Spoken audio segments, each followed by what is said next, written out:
indikator yang ingin kita tetap. Yang mau saya tanyakan, ini tugasnya wakil kesiswaan. Ada wakil kesiswaan di sini? Wakilnya di sini berapa orang? Ada 3 orang. Ada 3. Wakil kesiswaan ada. Wakil sarkas Geno setelah tamat, ini dia melanjutkan kuliah. Dia bekerja ataukah dia membantu orang tua? Apakah ada data? Kira-kira Mohon izin Bapak Kapten dan teman sekalian, sejarah terbentuknya sekolah ini dari 2004 Bapak Bib SMA ini baru dibentuk dengan kurang lebih waktu 16 sampai 17 tahun ini. Maka kepastiannya output kita agar kita daerah pinggiran, daerah marginal antara kota dengan desa. Kemudian topografi kita seperti ini dan mata pencarian rata-rata orang tua wali murid adalah petani peternak musiman, sehingga outputnya juga kalau saya angka kasarnya kemarin kami terakhir waktu akreditasi tahun 2017 ada datanya. Kalau secara umum deskriptifnya Bapak Kabir bahwa kalau angka sempurnanya 100%, kita di bawah 50% yang melanjutkan studi ke perguruan tinggi, kemudian 20%-nya itu atau ya sekitar 10-15% karena kita ini ada mitra dengan Angkatan Udara, sehingga anak-anak kita di sini setiap tahun jatah kita 1 atau 2 diterima di Angkatan Udara. Terus kepolisian hanya baru data terakhir alumni ada 3 orang, sedangkan untuk Angkatan Darat data terakhir saya baru mendapat, tapi yang terbanyak itu ada di Angkatan Udara sebagai mitra kita. Itu anak-anak kita menyebar seluruh Indonesia sekitar 3-40 orang yang anak asli dari Kecamatan TB. Dan yang ada hadir ini yang kurang lebih 2-30% yang masih muda-muda ini merupakan tamatan dari SMA TB ini yang kita berdayakan kembali untuk mengambil di SMA ini. Selanjutnya yang lain putus sekolah, nikah, ojek, bertani dan peternakan. Saya kembalikan. 50% kuliah ya? Ya, data ini kan Bapak Ibu yang tahu. Bapak Ibu yang tahu nanti saat sudah harus ambil ijazah mungkin ditelusuri seperti itu. Oke, Bapak Ibu, kalau 50%-nya kuliah, ya, kita juga harus akui bahwa keterbatasan ekonomi orang tua itu menjadi penghambat dia melanjutkan kuliah. Nah dari sini Bapak Ibu desainnya harus seperti itu. Kalau kita desain tujuan kita mau ke SOE misalnya, kalau mau ke SOE tujuannya ke sana, kira-kira apa yang harus dipersiapkan? Ini mau ke Semau. Kalau ke SOE bisa pakai bis, motor, kendaraan roda 2, 4, oke. Tapi kalau ke Semau apakah itu bisa? Tidak bisa. Apakah bisa roda 2 ke Semau saja?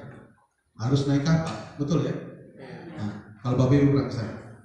Sama juga dengan tujuan pendidikan kita yang kita desain untuk anak-anak kita yang mau kuliah, itu berarti peningkatannya pada apa Bapak Ibu? Kompetensi apa? Semua kompetensi harus ditingkatkan. Pengetahuan, keterampilan, sikap perlu ya. Tapi dominannya pada apa Bapak Ibu? Pengetahuan. Ya. Kalau dia 50%-nya kuliah, kalau 50% yang bekerja ini, kompetensi apa yang harus kuat? Keterampilan. Ya, keterampilan misalnya. Ini tentunya Bapak Ibu yang lebih tahu dari saya. Nah pertanyaannya, apakah outputnya hanya itu saja Bapak Ibu? Nah ini desainnya. Ini perlu saya sampaikan sebelum materi. Kenapa? Karena materi ini sebenarnya tujuannya untuk apa? Untuk semua penyelenggaraan pendidikan termasuk disiplin ini Bapak Ibu. Ini bermuara pada apa? Peningkatan kompetensi lulusan kita. 3 peluang yang akan diambil oleh anak-anak kita setelah tamat. Yang pertama adalah melanjutkan kuliah. Yang kedua adalah bekerja. Untuk bekerja Bapak Ibu, anak-anak kita ini kesulitan bekerja. Kenapa? Karena industri kita, lapangan pekerjaan kita hanya 0,04% dari industri nasional. Hanya 0,04%. Yang paling tinggi itu ada di Jawa Barat, 43%. Karena lapangan pekerjaan yang sedikit ini Bapak Ibu, maka sekalipun lulusan kita banyak, berapa banyak yang diterima bekerja di Angkatan Udara? Hitung dengan jari. Kalau di sini 600, tiap angkatan 200, 50%-nya 100 kuliah, 100-nya tidak kuliah, 100-nya apakah sampai 20 orang diterima di TNI dan seterusnya? Pasti sedikit. 1, 2, 3, di bawah 20 lah. Anak-anak yang pengangguran, ada peluang yang berikut Bapak Ibu. Kalau dia tidak bisa bekerja, wira usaha. Ini yang sering disampaikan oleh Pak Gubernur di berbagai kesempatan. Nah, banyak anak-anak kita sering bekerja ke luar negeri, menjadi pembantu rumah tangga, ya, bekerja di perusahaan-perusahaan sawit dan seterusnya. Sementara di sini banyak lahan-lahan kita, apalagi Tebenu, Baumanta dan sekitarnya ini subur, ya. Tapi tidak melakukan itu. Oleh karena itu peningkatan kompetensi keterampilan bagi para siswa kita ini harus jadi salah satu peluang untuk bagaimana sekolah mulai mendesain melalui program pembelajaran kewirausahaan dan prakarya. Betul ya? Ada nama pelajaran itu? Iya, ada. Dimaksimalkan untuk anak-anak kita setelah tamat mereka punya keterampilan.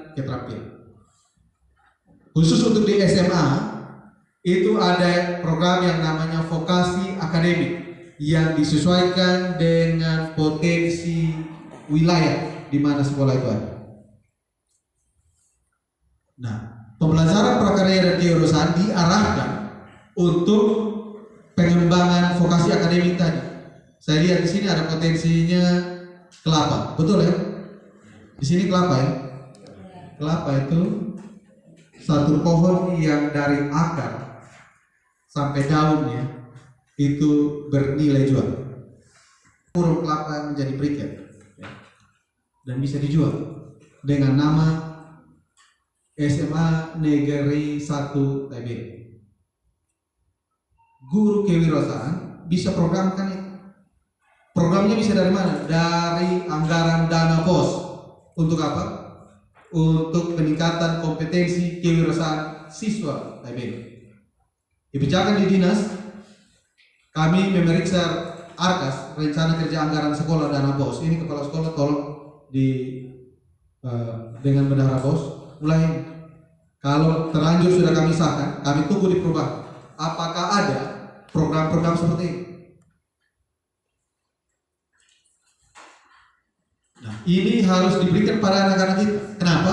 Karena anak-anak kita itu ada 100 yang tidak, 50% yang tidak kuliah. Supaya apa? Supaya mereka memiliki jiwa kewirausahaan. Kita harus belajar dari saudara-saudara kita ya. Dari Jawa, Bugis. Ya. Datang itu modal seadanya. Jual cilok. Besok ada warung makan, lusa ada rumah makan, tahun depan tadinya dia kontrak tanah, dia beli tanah kita. Kita karena kurang kompetensi ini, ya, kita tergeser ke belakang. Ya, saya tidak rasis bukan, tapi ini kenyataan. Kenapa kegagalan ini terjadi? Kegagalan ini dimulai dari dunia pendidikan kita. Bahwa kita tidak memikirkan bahwa peluang kerja itu hanya pegawai saja. Kenapa? Karena mindset kita hanya itu.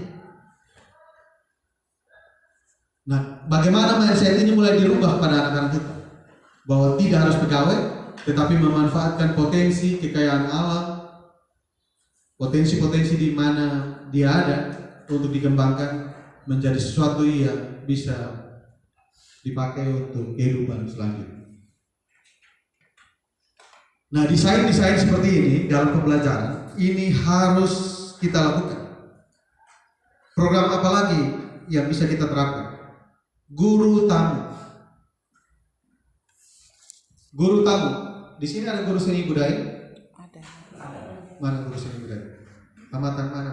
Nah, sekalipun sudah sarjana sesuai dengan ini, tapi pasti kita punya kekurangan saat mengajar. Termasuk guru seni budaya tadi. Nah, Bapak Ibu, kita membuka satu program yang bisa diterapkan oleh sekolah, itu adalah guru tamu. Guru tamu ini Bapak Ibu tidak harus berbayar ya. Ada mama-mama kita yang mungkin pintar menari, bisa kita undang ke sekolah untuk mengajar para siswa. Dan mengajarnya di dalam kelas Bapak Ibu. Tidak penting dia punya kompetensi pedagogik. Kompetensi pedagogik itu menjadi bagian Bapak Ibu guru. Tetapi kompetensi di bidang seni tadi kita undang untuk dia mengajar. Bikin briket tadi. Kalau Bapak Ibu tidak bisa, ada yang bisa mungkin diundang datang sini. Saya sering contohkan ini di SMK ya Bapak Ibu. Kita punya STMK 2 Kupang, STM. Di sana ada jurusan otomotif. Nah di jurusan otomotif itu Bapak Ibu biasanya memperbaiki mobil. Tapi kenyataannya berapa banyak mobil yang diperbaiki di STM? Sedikit kan? Ada juga yang perbaiki, tapi jumlahnya sedikit. Kenapa? Masyarakat, konsumen lebih percaya di bengkel-bengkel luar. Apakah bengkel luar itu sarjana Bapak Ibu? Tidak.